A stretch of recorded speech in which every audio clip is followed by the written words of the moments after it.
Kang para sa dugang nga mga balita sa Bacolod City kag pila ka lugar sa Western Visayas, manginkaw punta si Adrian Prietos. Adrian?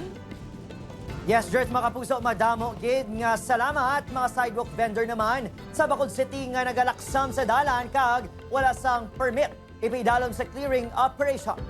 Yaring balita nga aton gintutukan. Yara lang sa may tisay sa fruit stands ang ginpahanugutan sa Bacolod City LGU nga magbaligya sa public plaza humaning December 21 tubtob 31. Rason, ngang iban nga mga negosyante sang prutas sa downtown area nagapaamulya.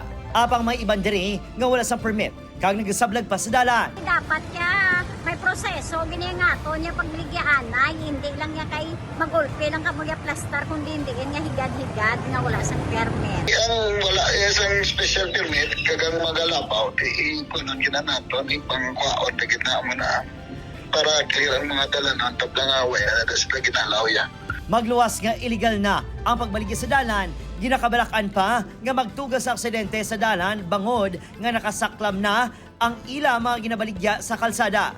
Ang gabi, may kagasa dyan, kung may mga motor, maaksidente. Sila pasaway, sila yung mga dalan, yung hindi pwede biligyan, sila may aga na gano'n, sa higa dalan daw. Why pa sila permit? Ano lang?